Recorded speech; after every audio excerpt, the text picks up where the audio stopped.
This video will help you get the most out of the Project 50 challenge. I already completed this challenge, but I know with the right preparation, I could get even more out of it. So in today's video, I wanted to share with you how I'm going to be tackling the Project 50 challenge again, how to get the most out of it. And guys, if you're interested in following along the journey, I'm going to be posting daily shorts. So if you haven't already, hit that subscribe button. So if you're new to the Project 50 challenge, let me just quickly outline the 7 rules for this challenge. So rule number 1 is you have to wake up before 8 a.m. Rule 2 is to have a morning routine without any distractions. Rule 3 is working out 1 hour a day. Rule 4 is dedicating 1 hour to a new skill. Rule 5 is reading 10 pages a day. Rule 6 is following a healthy diet. And rule 7 is tracking a daily progress in a journal. If this challenge sounds daunting, don't worry, it's not supposed to be easy, because if it were, then everyone would be doing this. So the first thing to do is to mentally prepare yourself and just know going into this that this will be a challenge. And so when doing a major lifestyle change, it's important to be kinder to yourself, because you will be rewiring old habits, and just making small progress, like even just 50% effort, is better than not doing anything at all. And we have to remember that we're all human. 100% effort every single day is not realistic. That could lead to burnout. So just don't beat yourself up if you're not giving it 100% every single day. It's just important to just do the challenge the best of your ability and just make that progress, and you'll see those results. And so for forming new habits, I would highly recommend reading the Atomic Habits book.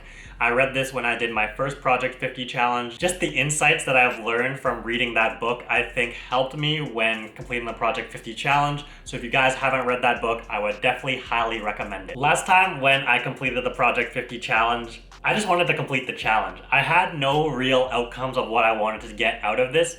So this time I'm going to be setting some goals and what I'd like to see at the end of the challenge, because I think it's important, one, to keep yourself accountable, but also having goals in place will give you some extra motivation on days that you don't really want to be doing this challenge, just so that way you have a purpose of why you're doing this. So for me, I would like to see 3 outcomes after completing this challenge. My first outcome that I'd like to see is becoming a better golfer.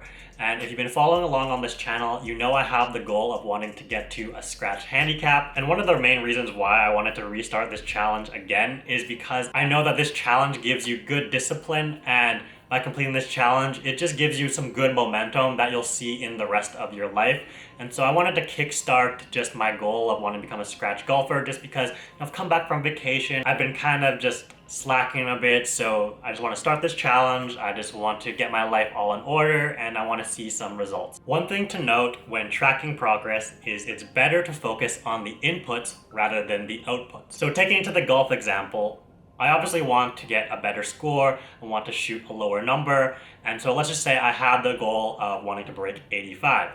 Now, after the Project 50 challenge, if I didn't shoot under 85, I would consider myself a failure. But that doesn't mean during this challenge I didn't become a better golfer. And so if I were to not get that score after this challenge, I might feel less motivated to want to play more.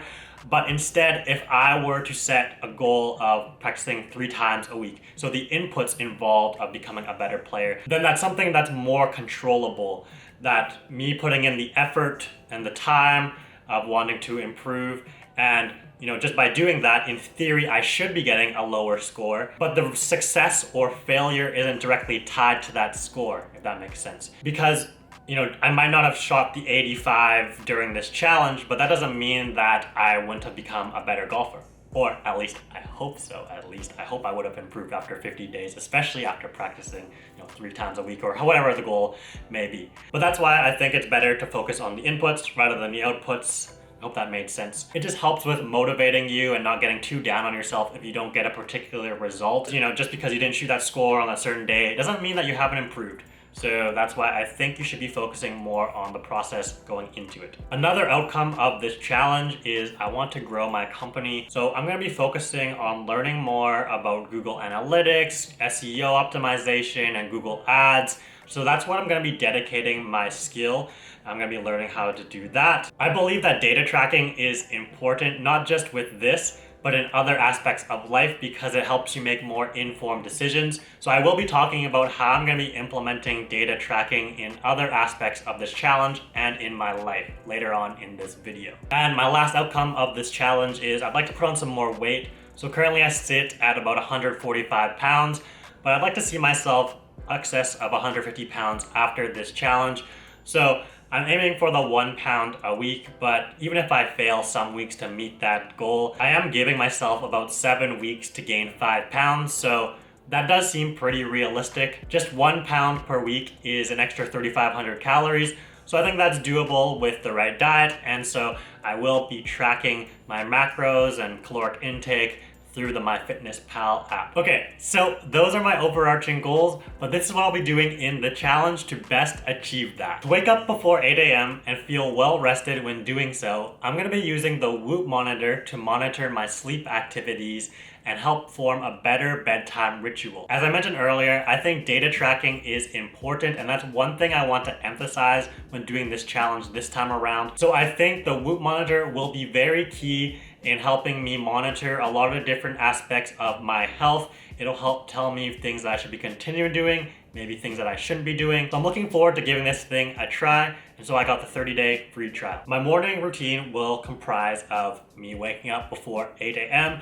I think I will target a 7 a.m. wake up. It's going to involve me brushing my teeth, washing my face, editing yesterday's YouTube short, meditating, stretching, and also doing crypto airdrop farming. Working out 1 hour per day will involve me either going to the gym, stretching, golfing, going on daily walks. There's a lot of different things that I can do to stay active for an hour. So for the gym, I've been following this workout plan that follows the golf season. So right now I'm in the mass building stage. So this involves me going to the gym 4 times a week. Currently I go to the gym in the evening, but I might play around with going early in the morning or at night and just see how that affects my sleep, which I'll be monitoring with the Whoop. Later on in the year, my workout plan will transition to more explosive power movements, and then it'll be scaled down to 3 times a week, I believe.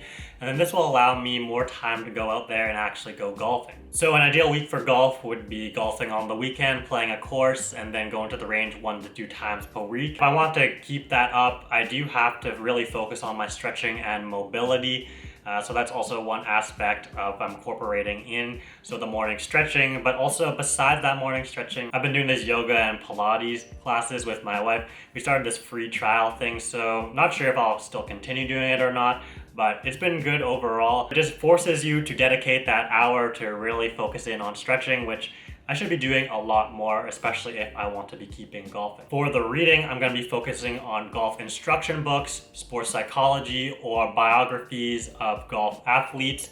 My first book that I'm going to be reading is The Short Game Bible by Dave Pelz. I think that developing good short game is the best value, where you'll see the fastest results for trimming those strokes off of your score. So that's why I'm going to be focusing first on the short game. My skill that I'll be dedicating an hour to, I already touched on this, but it will be the Google Ads, the SEO optimization, and the Google Analytics. And also at times I will be spending an hour a day learning about new crypto projects. So yeah, both of those really focusing on generating more income. Following a healthy diet for me will comprise of eating 3 full meals and also a couple snacks throughout the day. I've been guilty of skipping some meals just because I've been so busy, but with this challenge I want to be more cognizant and aware of when I'm actually eating. I want to dedicate that time to eating those meals because I think it's important to fuel yourself with healthy nutrition, and I will not be eating too many junk foody or kind of snacks, really eating nutrient dense kind of food, especially because my goal is wanting to put on weight. Also, this will mean that we'll be eating out less and cooking at home more, but we've already been doing such a good job of this because we have been wanting to save money. And last, tracking my daily progress in the journal will be at 2 times, one at night where I reflect on my day and also write down goals that I have for the next day, and this will also help clear my mind and allow me to sleep better. And I'll also be writing in my journal in the morning just to remind myself of the goals that I set the night before. So that'll conclude this video, and as I mentioned, if you want to follow along on my daily progress, I will be posting YouTube shorts. So subscribe if you haven't already, if you're curious about seeing how I progress through this Project 50 challenge. But anyways, if you enjoyed this video, smash that like button, drop a comment, and I'll see you guys in the next video. Thanks for watching. Peace.